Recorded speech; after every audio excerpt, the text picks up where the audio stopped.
Did I tell you my microphone's broken? Did I tell you this? No. My microphone arm. I have a new one right here, but I haven't. But I haven't installed it yet. So I didn't have time because we have about 800 agents at our real estate company. So I was doing things with them this morning, and now I'm doing this, and I didn't have time to install. So I'm going to be like So propping it this up. bounces around, or are It, you it might it holding it might up? bounce around a little. Very few people are going to watch this, so it doesn't really matter. But I'm going to try to keep it level. So just FYI. Okay, we can go live on Instagram. Um, all right. Okay, here we go.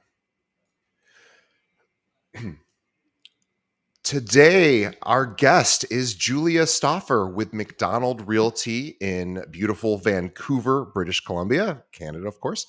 Let me tell you more about Julia. Now, Julia is an award winning agent with McDonald Realty in beautiful West Vancouver, British Columbia, Canada. She fell into the insurance industry at a young age, but she never felt quite right there.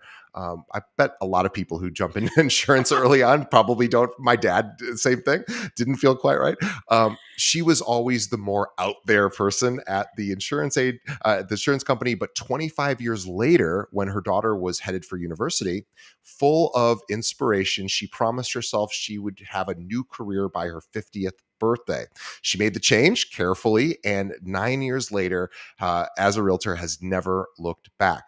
Through crafting great connections and building relationships, she's created a business that she loves, combines her attention to detail and business background with her love of marketing and creativity. I want everybody to follow Julia on Instagram, which you can find her at juliastauffer.ca. We will have a link to that in the show notes. It's STAUFFER.ca. So juliastauffer.ca. And also, that's her website as well, juliastauffer.ca. And I really encourage you to take a look at her website. I particularly like the design and look of it. Julia, thanks for being on the show. Hi, DJ. Thanks very much for having me. I just kicked my table. That's awesome. Well, I knock things all over all the time here, and guests probably are like, "What's that big loud crashing sound?" And I usually don't even address it. I just kind of plow forward. But I'm excited because I think so many people get into real estate as a second career, or an alternative career, or they start in real estate as a part-time agent when they're doing something else, and they eventually transition. But I love that you sort of had a clean break and at 50. So tell us that story. Like, how did you get into real estate? Well, yeah. So as you said in my little introduction there, yes, a lot of people fall into. I was one of those people in high school who just, we're leaving high school. Oh my gosh, like, what do you want to do when you grow up? I have no idea. And so, when you don't have any plan in your head, you just sort of end up falling. And that's what I ended up doing. So through a mutual connection, just fell into the insurance industry. And in the beginning of my insurance industry, I actually fell into like road service, auto, driving around. We had a little territory with another gal, and it was very much, I sort of felt it wasn't real insurance. Like it was just kind of fun and when you're 20, right? And we had salespeople we had to keep happy, and it was very fun, and we got to do whatever we wanted, and so that was really fun. And in your early 20s, that was a great, great. It was a great career, and we made good money. I was totally on commission at that point, so it was, that was my intro to sort of business. But you get a little bit older. We were going to get married, and I thought, if I'm going to be in this insurance thing, I better get into some real insurance. So get into an office, do some personal insurance, like learn real insurance. But around that time, we got married in the next year, and I never went back to work full time after that. So my daughter was born, and I worked 3 or 4 days a week, and went from personal insurance and then ended up in one of the biggest insurance brokers in the world, actually doing commercial insurance with really large mining companies. Or Vancouver is a really headquarters for mining in the world, actually, and worked with some massive companies. And it was I enjoyed the people that I worked with, but the business, every time I tried to, I worked with some of the top people in as sort of the helping backstage person, but I would always could take me to meetings because I was good with people. And but it was when, some younger people came in and they wanted me to do just the spreadsheets and not go to the meeting. I'm like, ooh, I'm not very good at those spreadsheets. I prefer the contact. So I started realizing as my daughter was, heading toward leaving high school and going to university, she was making all these plans. And I thought, you know what? I think, if I'm going to make a leap, I've got to plan it now. And it's got to be, I don't want to have that cake at my desk at the insurance office. I need to be somewhere else by the time that happens. So that was the plan. And the question, real estate. I mean, obviously, everybody, especially in Vancouver, real estate is something that everyone's interested in. It's a fun industry, obviously, and so it was something that had always been in the back of my mind. I'd done sort of creative things. I actually took a broadcast journalism course when I was about 28. So, creativity and that sort of thing I'd always sort of looked for little paths to try to break out. But, insurance is a very stable, well-paying career. And, it's hard to break out. That's for sure. So, Yeah, yeah, you but sort I'd of always been sort of looking for these little avenues to sort of have these little creative outlets. So, Well, it's interesting because you really went from a steady income to an unsteady income, right, in real right. estate, and Yeah. that it takes a tremendous amount of courage. I know obviously a lot of our listeners have taken that plunge as well, Yeah. and it's a tough one. I Um, actually did navigate 2 years of part because I was working part-time. I yeah, was only working 3 days a week, and so I was able to when I first started. So I was showing up on the days I wasn't at work, at the office, and then sure, everyone was leaving the office, and I was coming into the office because it yeah. was 5 o'clock. And so I did navigate a couple of years of that, but it was, yeah. But I loved it. So people I worked with were saying, well, aren't you tired? Like you're working here and then you're working there. I'm like, oh yeah, but you don't understand. That work doesn't feel like work, because you get to do it at your own pace. In the office, I always felt like I was in the office and I was getting paid by the hour. Like it's the time you spend, Yeah. not working on something that you just work through it and then you cut to the other side. There was something so satisfying about the process in real estate Well, let's talk that about was one that. of the main things. So you got your license, you had been working, training, and how did you go about starting to shift um, the people in your life who hopefully would ultimately end up, using you or at least recommending you to people? How did you start to transition people to start seeing you as the commercial insurance, person over to real estate? Yeah, I mean, a lot of people that I worked with, always saw me as sort of the very sort of a little bit more out there. So when I started doing that, people were like, "Oh, that makes sense for you to do something like that." I mean, it just made sense. So a lot of people that I worked with were really happy for me and sort of supported me, not necessarily in transactions right away. I've got to say that transitioning at 50 is a difficult time to use your sphere because most people that it's not like in your They were 20s already where in their forever home. that's right. Yeah. They haven't bought. They're not buying their first condo. They're not. Everybody's sort of in a place where it's difficult. So your own sphere is very difficult.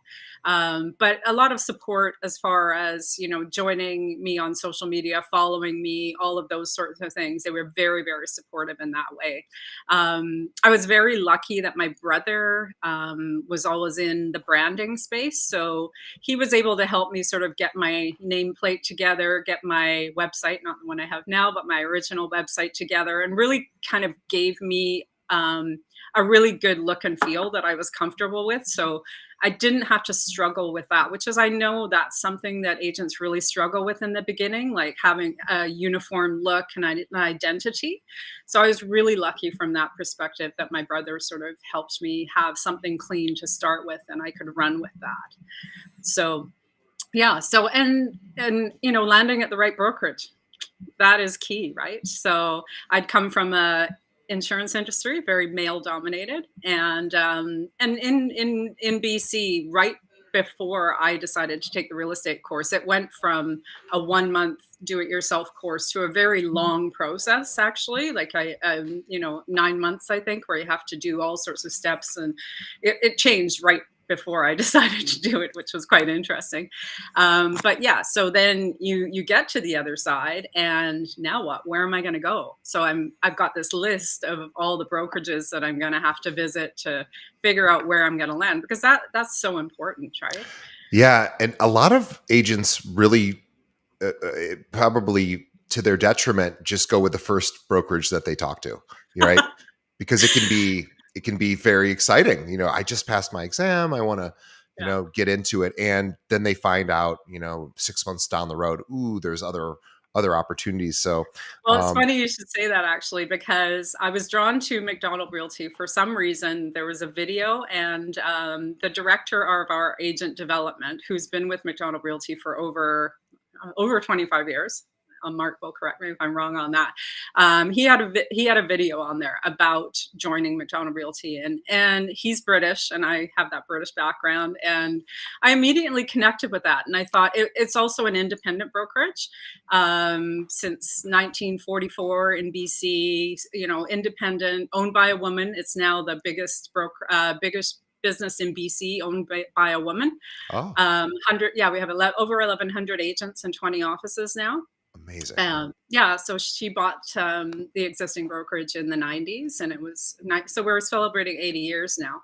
And so I thought, oh, I like the feel of that. And so I called and got an appointment with Pat Place, who is the managing broker in the West Van office. And I sat down with her, and we laughed our heads off for an hour and chatted. And that was it. I had Wow. another one booked that afternoon, and I canceled it. Actually, no, Well, I did go, but it didn't go well. It didn't go well. That's right. you weren't Yes. laughing for a full hour. Well, Uh, no, when you just really connect with someone. you know when you know. You Yep. know when you know, exactly. It Yeah. was, yeah, it was just one of those moments where I thought, this vibe of this woman, when I've come from this sort of more male-dominated kind of industry, I thought, "Oh, this is where I belong." So, So you had some help around branding and marketing with family members. Then you got you got your license. You got a great brokerage to join. And then how did you go about building your business? What was it like? How was it going out and finding clients? Do you have any? Do you remember those days 9 years ago? And how did you start prospecting? mainly it was through connections with referrals, and that continues to be a very big part of my business for sure. Um, you know, it's that first person that connects you with one person that connects you with the next one. We also have a lot of connections. I met some people that had connections in the mortgage industry, so I had some referrals through that. And just one thing led to another in that way. Everybody tries everything at that point, right? Sure. Oh, now someone in my building is doing a renovation, so you can probably hear a drill right now. But yeah, so door knocking, tried it. Wow. Wow, yeah, it's that's an interesting thing to do. Yeah, not something for me. Yeah, very difficult. You can knock on one door and there's nobody there, and then you get all excited and to try to the next one and there's nobody there, and then it's a very draining sort of thing Yes. to do. Absolutely, and I think we're a very saturated market with realtors here in North Vancouver, Vancouver, really. So it's not really somewhere where people really appreciate that. I mean, 9 years ago, maybe, but not so much. And we also had a big glut of foreign buyers, and there were a lot of homes that weren't really occupied. So it wasn't like a neighborhood where you were just folksy with everybody. It's a big city, small city. So Right. yeah, yeah, very different in that way. So definitely, and also, taking all of the courses. McDonald Realty is so um, agent friendly and trying to, ensure agent success. And that was where I had the connection with Mark Winter, who's the agent development director, and taking advantage of everything that the brokerage offered as far as how connecting with people, and the next steps in the journey, and really just making sure that you were really taking care of people and connecting with people. And Yeah, I think the connection is really it doesn't really get talked about as much. We're talking about really building a business by referral, and how do we do that? Well, you have to know a lot of people if you're going to Right. do that. And in order to know a lot of people, you have to meet a lot of people, and then you have to develop relationships with them and then deepen those relationships, right? So it's a process, but I think ultimately it's the easiest path, or rather the gentlest path, because it's rocky at first because these are people that may or may not need your services for years and Right. years, and you sort of, as an agent, are waiting, hopefully eagerly in the wings, but providing value along the way, so that when they are ready, of course, that they pick up the phone and contact you. And but it all starts with meeting people. And I always said, like, I learned this from a business seminar that I was at like 20 years ago. It just blew my mind, and it's so silly, but it's going to sound silly, but it really blew my mind. It's like, if you want to double your income, double your leads. And I was like, oh yeah, that makes sense. Well, how do I do that? Well, I'd have to meet twice as many people as I already have, and if I assume the same ratios as far as meeting to actual close, whatever those, as they funnel through, if I just meet twice as many people, in theory I should have twice as much business.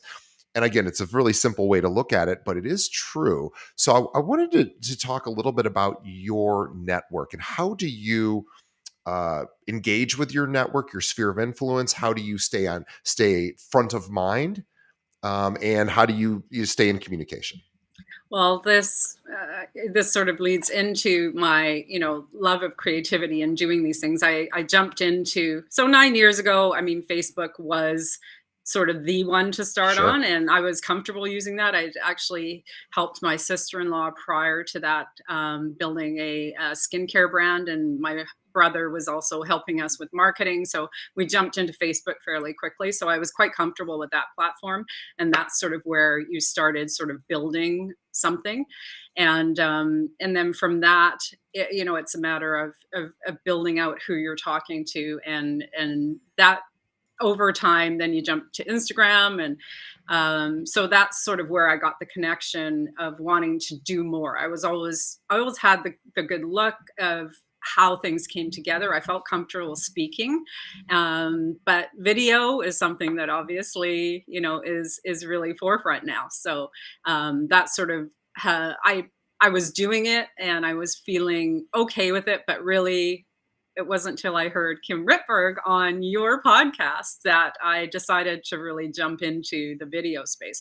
And not just video as far as, I mean, everyone's doing walking around homes and zooming around, it's not that. It's more about the connection piece, right?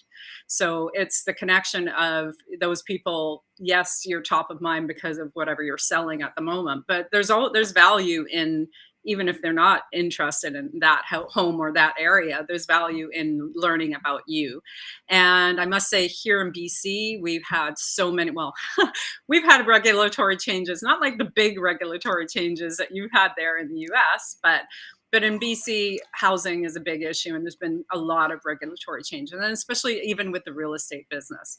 When I got into the business in 2015, it was a little bit more of the Wild West than than when I actually got in. A lot of new things came in at that time, and a lot of agents were going, "Oh my God, we're being heavily regulated." And I'd come from 25 years in the insurance industry, which is very regulated, and so that didn't phase me. I didn't have any problem with that. And it was new to me. So change is easy when you're not stuck in an old habit, right? Yeah. So from the changes that we've had to go through, communicating those changes to the public so they understand, because the media, when things change, they're all, oh, this scary thing is happening because Sure. realtors are terrible people and they have Right. to do this and they have to do that, Sure. not understanding that it's the industry needing to change Mhm. because it's a different world than it was 25 years ago, right? So Yeah, I agree. So yeah, we're going through here in the U.S. obviously a lot of change right now. We are literally, well, we were at the precipice and we just crossed over, and we're now going to see what happens. But it's ultimately, I think it'll be a good thing for our industry. I hope. Um, I'm not totally sure yet what will shake out. But what I do know is the top agents I've talked to seem to think, this what will be good for the industry now is the agents who really take it seriously and really this is their, the best agents will thrive, Right. and maybe the weaker agents won't, and maybe they'll wither and go away, and that means more market share for the top agents. And so I Absolutely. think this is like a great time to sharpen skills. So you talked about video. Let's talk about video. So this is a newer thing for you. How do you approach video content for your sphere? So with yeah, I mean, and that's a big part of it too. People think, well, you're going on Instagram and doing these videos to try to, obviously it's great if you're capturing leads that are just out of the blue, but mainly it is keeping top of mind. It's people that you are connected with in the periphery, and making sure that they really understand your value and you are the one they reach out to. So it's you know really a combination of the personal and the educational piece, and then of course your neighborhood and your, where you work. So it's a matter of, location, personality, and education are the S- pieces that I So see. when you're doing videos, are you doing short form videos like a minute or two? Are they longer form? Like what works best for you? They're usually, yeah, usually in, no more than 3 minutes or so. You know, um, there are, obviously when you're, if you have a listing and you're doing something a little bit longer, there's sometimes that falls into it, but most of it is shorter. YouTube as a channel, I haven't really put enough content there, and that's part of what you're learning is, to figure out where your audience is. So where is best for you to put your content. I think LinkedIn can be very valuable if you have a lot of business connections. I think, that's somewhere where you can really establish your credibility. LinkedIn is important for that because I think people will see you in the Facebook and Instagram, but if they're a business person, they'll probably check you out on LinkedIn, right? That's a really great point that doesn't get brought up enough with my guests, and I LinkedIn never gets talked about. So I'm glad that we're talking about it now because it is kind of the forgotten social media channel. Um, we know people don't go to LinkedIn for fun. Maybe No, I think fun is Facebook and Instagram, absolutely. but they go to LinkedIn to see what's going on, and it might not be fun, but but it's interesting. And so, and again, LinkedIn is fun as well, but I think there's a large untapped potential because we don't think about LinkedIn as something that we're perusing, that the average consumer is perusing every day. But anyone who's in business is probably on LinkedIn way Absolutely. more than you'd think. And I think that's a huge opportunity. I mean, we stream this podcast to LinkedIn and we get Okay. lots of attention there. And I never would have guessed that before starting this. So, what I do, I recommend for video for people who are listening, of course, is yeah, put content on LinkedIn as well. It's a great place. Maybe make the content a little bit more professional or post content that Yeah. is more professional there, Hmm. and a little bit more buttoned up maybe. And then you can be a little sillier, I think, with the YouTube, Absolutely. Yeah. and also Instagram and Facebook and TikTok, of course, too. Um, I don't so think it's necessarily where you sell a property. It's more where you establish your credibility. yes, I think that's fair. And I think the thing that we also should always be mindful of is everybody's going to Google you, no matter Absolutely. yeah, no matter how long you've been in the business, how many awards or non awards you have. They're going to do a quick search just to people do that, and it's really important to have a good sense of what comes up. Everybody should Google themselves and get a sense of like what's showing up, and is this the sort of brand I want to project. I want to go back to your brand, because you had some help around branding, and a lot of people really don't get that help. Tell us what your brand is and how you sort of arrived at that. Um, it was more just wanting to have just a clean look. I wanted to have, everybody wants to have your nameplate, so it's very clear. I wanted to be just straightforward. I actually never even got a headshot done. I had a photo. Seems ridiculous. It seems ridiculous. I just got my first headshot done a month ago. I've been using a photo from a Christmas party, which I just really liked the engage, like just how I felt I came across. And I think that's really what you're looking for, because taking a photo is, an unnatural experience. And I felt I just had something that worked. I said to friends, I said, Is this, is it wrong for me to do this? I know this is really strange, but what do you think?" And they're like, "No, that's you when you're at your best, connecting with people and happy and engaged."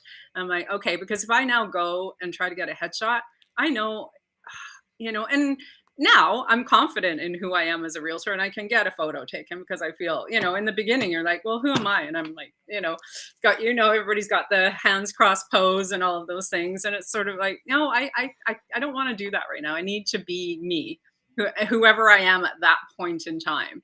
And that's sort of what I ran with. So I think it was, maybe people felt that, that Authenticity. ease, the Yeah. ease, maybe. Yeah, Yeah, absolutely. I think that's true. Like, there's a particular push these days for style where headshots maybe aren't as in vogue as they used to be, where it's more now photographs or photography capturing somebody doing something. I Right. think sort of like catching them doing something that they're passionate about Yeah. is always more interesting to me, because then I get to learn a little bit about the person inside of that photo. Right. So if anyone out there is listening and has a look, everyone probably has a headshot. There's nothing wrong with headshots. They're great. They're useful. And I would also encourage you to have, get some action shots of you doing, whether it's real estate activities or non-real estate activities, whatever someone's passionate about. We want to connect. Consumers want to connect with their agent. They want to know, what does their agent do? What is their agent into? And that would be a great place to do that. I wanted to. You're a very creative person. I wanted to talk about creativity and how that has played into your business. Can you give us some examples of how you've used creativity to build your business? I think, obviously, creating your own content, everybody plays around with in the beginning, whether you get someone else to do stuff for you or you do it yourself, or, you do it yourself. Not everybody has that creative bent, right? You'd like to not pay someone to do it, but you're not that comfortable doing it yourself. So from my perspective, luckily I enjoyed the process of using different programs to create content. Obviously, that can be a little bit of a runaway train time wise, because you're perfecting and you want to change things, and you always want to, you see a new thing that you can use, and you're sort of wanting to use every new tool that comes along. But so yeah, I really enjoy that piece of the process, and so I do like to develop my own things. But I've also always taken courses. My daughter calls me the self-help, queen, because every book, not so much books. I don't read. I know it sounds terrible. I don't read novels, and when I did read, it was always self-help books, like Yeah, something, or autobiographies. Now I have Audible, so I don't even actually have to read them. I used to sure. skim them, really, but Audible has been really great. So I'm always picking up the next thing, about how, pushing forward, and creativity, and new things to do. So that part of it really excites me. I love that piece of it. It's interesting. I hadn't really thought of it too much until you just said this, but I've been doing the show many years, and one of the real key personality traits or characteristics that I've noticed, but I hadn't really uh, congealed this thought until just now, is this sort of lifetime of learning attribute that seems to be very consistent among top performers. There's this willingness and excitement to sort of learn something new and immerse. You talked about when you first got into your brokerage at McDonald, doing all of their training. I mean, as sort of rudimentary as that sounds, we have 800 agents at our company here. I can tell you, a lot of them have never come to training programs, Mhm. and Absolutely. that's not to say that there's anything wrong with those people No. who haven't. Maybe they're busy, they haven't. But as a result of not going through and continually learning, their business is only going to grow at a certain percentage.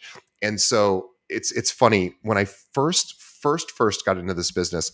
um, I asked a realtor in my hometown who was one of the top realtors there, and I didn't know anything about real estate. I said, his name was Brian. I said, Brian, why are you like the number 7 highest producing agent in Peoria, Illinois, of all places? And he goes, he looked at me and he goes, I cannot tell you other than I'm usually the first one here in the morning. And he's like, I don't come at 6 a.m. He's like, I get here at 8 a.m.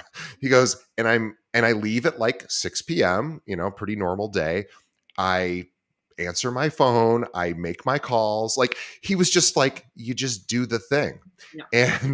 And I go, well, yeah, there's more to it than that. And he goes, well, yeah, but not really. He's like, it's really mostly that. Yeah, I He's mean, you just have to be showing up all the time, and not I don't mean on Instagram and Facebook, I right. mean in life, right?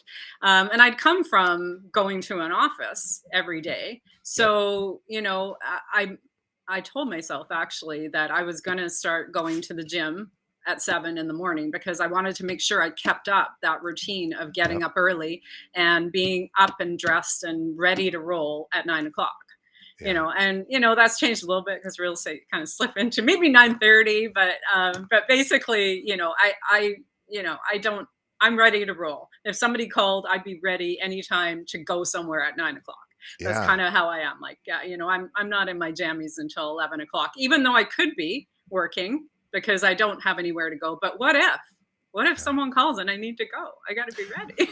Well, So, getting in physical shape, this has been a huge thing for me, a huge hurdle for me to get over. I really was not an exercise person up until about those. Now I'm 4 years in. Prior to that, I would sporadically, I would do it, I wouldn't do it, and I'm speaking about this now. Again, this is a real estate podcast. We're talking about exercise, but I will tell you, the only thing that really ultimately got me to do it was eventually I just said, do I want to have more energy? Do I want to have more energy to do certain things in my life, or stay up a little later to be able to do other things, spend time with my partner, or explore hobbies or work on my business? um, I am going to need to have more energy than I currently have. And the only way I knew to get more energy was to work out. And I thought, well, that's a bummer. And that means I have to, really, have to uh, go. I have to do some really hard things to get this result. But it worked out quite well. And so now I have a routine as well. And I would really encourage everyone on the show. Again, I'm not here to tell you to how to exercise or what to do, but if you are struggling with having the energy to do enough stuff, exercise will really help you out. And if nothing else, it'll help alleviate some stress and pressure along the way too. So I still have stress and pressure, Oh still yeah, have problems. yeah. My life is in no way perfect, but And when you I, say work out, you don't actually, it's just a matter of, at a certain time to step out the door yep, with those shoes on and you're doing it. that's exactly And, right. sometimes I don't get to the gym and I just go for a walk, but I tell myself, even if I just walk down the block and back, you clear your head a little bit. I have had we have a beautiful seawall just down from where I am. And, I start walking on that seawall, and the whole way to the next little village, I am wrapped up in my head with all the things that are swirling. But usually by the time I'm sort of halfway back, I realize that things have started to fall off a little bit and Yeah. that you're actually a little bit clearer. Yeah, And just taking a walk is very very helpful, because what we're really talking about is like priming the mind so that it can be useful when it's needed. So clearing your mind, meditating, doing exercise, or whatever helps reduce activation is really important, because then we can take that energy that we've sort of captured and harnessed, and then actually apply it to whatever the activity is for the day. So it's no fun if you're anxious to then pick up the phone and start calling people, right? Mm-mm. That's like the worst time to call people is if you're scared. So you want to get to a place where you're not scared. So you want to get rid of that fear, and it's not just ignore it. It's like, well, okay, let's get it out. Whatever the fear is, let's process it, and let's get you back to center. And now let's tackle our day. I mean, I have fear too. Like, and we don't talk about fear enough. I think No. as realtors, we all are afraid. Everyone's got fear. It happens all the time. And the question isn't how do I avoid fear. The question is how do I cope with it. So I always think for me, if something is scary and healthy for me, then it's probably a good idea. And all I have to have is just summon up the courage to do it, and it'll probably work out in the way that it should. Now, again, I'm sort of speaking generally here and a little bit sort of esoterically, but the point is that what we really ultimately want to do in life is be able to do our job effectively, or more effectively than maybe we had been before. And that requires really priming oneself, like getting oneself in alignment so that you do have the energy to do the things you want. So, okay, if I want to have the energy to make a certain amount of calls, which would it net me a certain amount of income, I need to go to bed at a certain time. I need to exercise a certain amount per week. I need to eat a certain way. And it doesn't have to be perfect, but it's got to be, pretty dialed in. And I have to then also look, okay, well, what other parts of my life am I neglecting? Because I want to make sure all of my life is doing well. So I always say, start at the beginning of whatever the like, for example, when I started realizing that if I just got an extra hour of sleep at night, my whole day changed. Like, as a not, I had more energy. I was like, oh, that's cool to know. So now, I mean, I don't always get enough sleep. The last night I didn't, but my I know that if I get an extra hour of sleep, I'm probably going to be able to work longer the following day. And so this cause and effect thing, I know it's kind of simple, but I think often can be the elusive obvious. Is like, we look for, like, where's the next lead? It's like, okay, did you sleep enough last night? Because if you're out looking for leads, I want you fully rested, because if you're going up to somebody and you're not at your best, that's not going to project well when you talk to them, when you communicate with them. We want you at your best. So we need to take care of ourselves and do things for us so that we can, anyway, I'm going off on a bit of a No, I mean, tangent, I but agree with you, and it doesn't have to be a workout. We talked about the fact that we're both tennis fans, yep. so and for me, I play tennis 3 or 4 times a week, and I play doubles. So if you don't show up, you're letting down 3 people. So you show up. And it's structured because we have to book a court, and you're showing up, and that is structure. And when I have gone away, or in the summer, like right now, a few of our people in our normal groups aren't around and we're not playing as much, and I feel it. I feel this sort of laziness that creeps in. I love that structure. Like, we're trying to find a fourth person for 7:30 a.m. tomorrow morning. We always play on Friday mornings, and we're ha- trying to find someone, and we can't find anyone. And have I'm like, have I you need it. I have need you it. found clientele through the passion of tennis? Has that ever happened? It has, yes, it has. I must also say, the tennis club that I belong to, there's a lot of realtors that belong to that tennis club.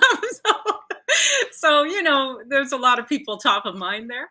But yeah, it's a great community of people, that's for sure. And so yeah, it does, but it would be great to have more of that. So, one last question about if you were to be mentoring, let's say a new agent came to you and said, I'm brand new, I just got my license. What do I do?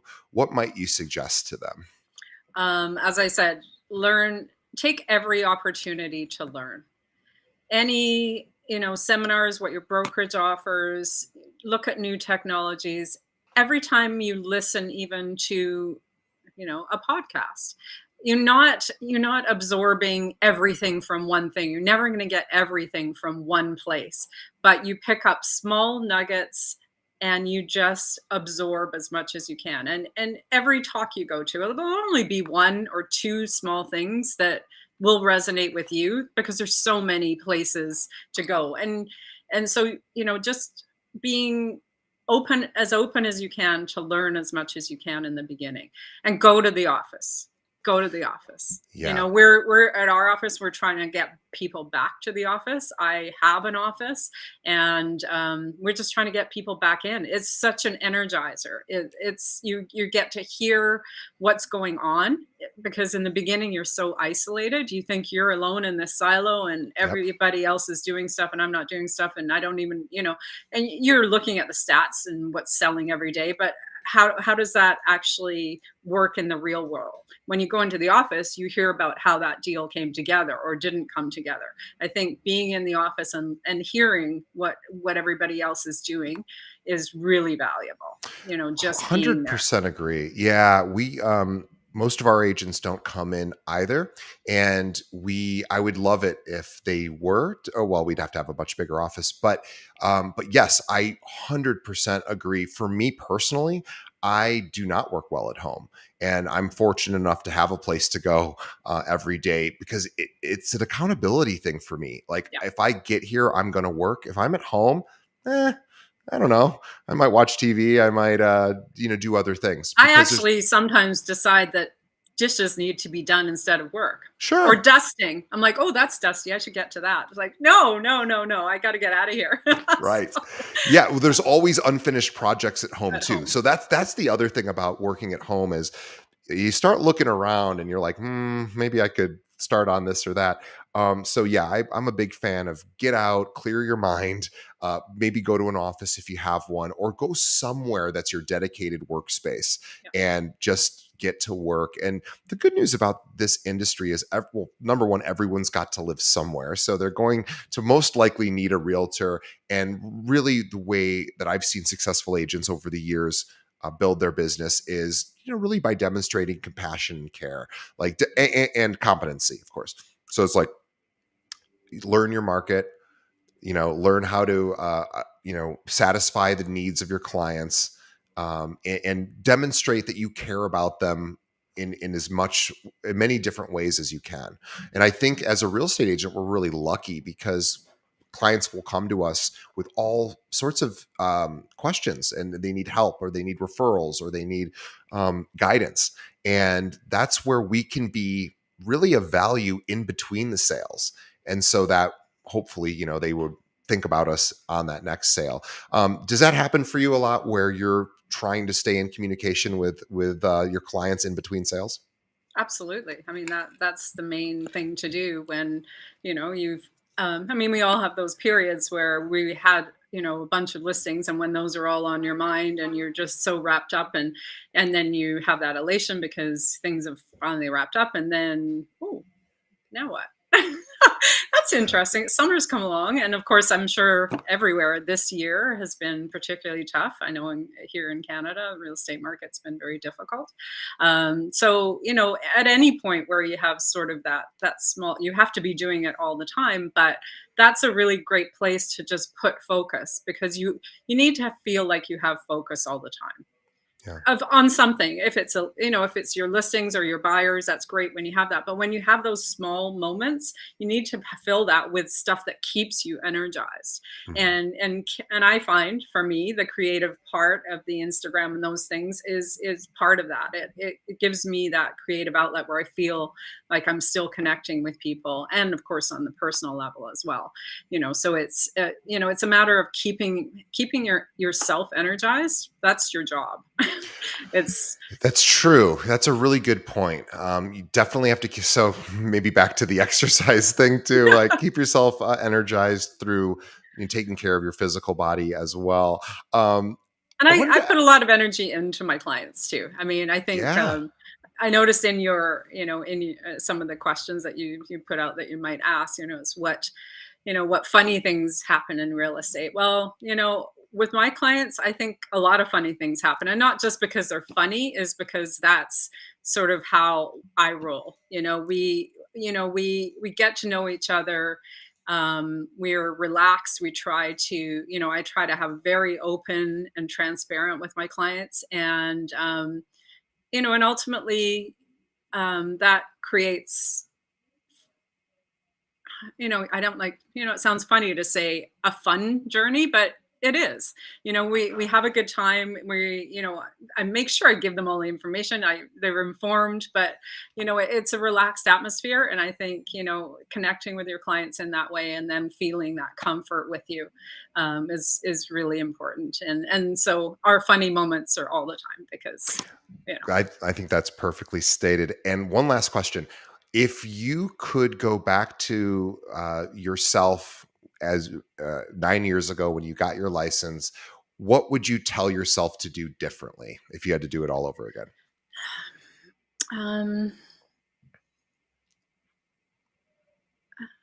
I think whatever, well, I don't know. I I feel like I learned so much. No, I don't know what I would do differently. I don't know if I would really do much differently. I just had to I felt like I I did the journey how I needed it to be. I Yeah. remember sitting in the office the first time I sat down and I met a woman and I said, "Oh, how long have you been?" She said, "Well, 5 years." I basically now feel like I know what I'm doing. I went, "Oh my God, okay, 5 years. That's a long time." But I remember feeling around that 5 year mark, going, "Oh my God, I think I know what she's talking about." I think it all just settled in, and so from that perspective, my journey for me, I think was okay. I think at that point, focusing a little bit too much on print advertising, because that was when a big switch was happening, and thinking that you've got to have your face in papers and magazines and all that stuff. But at that time, that was old thinking. And that transition was happening, so I probably spent some money I shouldn't have spent. That will be one thing, and controlling your costs is important, so you don't have the stress. That's Yes. that's important. Controlling your costs. That's a great piece of advice for new Yeah. agents. That is a great piece of advice. Well, Julia, thank you so much for coming on. I really loved hearing your story and how you are really growing your sizable business today. And it's really, truly incredible. So on behalf of the audience, thank you so much for uh, being our neighbor to the north and being on this podcast. We are very Well, much appreciate your time and want everybody to follow Julia on Instagram. You can find her at juliastauffer.ca. We'll have a link to that in the show notes. Also, that's her website, juliastauffer.ca. So reach out to her. And on behalf of Julie and myself, we want to thank the audience for sticking around till the end of the show. We appreciate you. And one last thing we ask is just tell a friend. Think of one other agent that could benefit from hearing this conversation with Julia. Send them a link to our podcast, which you can find really anywhere. But if you just want to send them to our website, it's keepingitrealpod.com, or they can pull up any podcast app, search for Keeping It Real, and hit that subscribe button. Please let other agents know about the show. We appreciate it. And we will see everybody on the next episode. Thanks, Julia.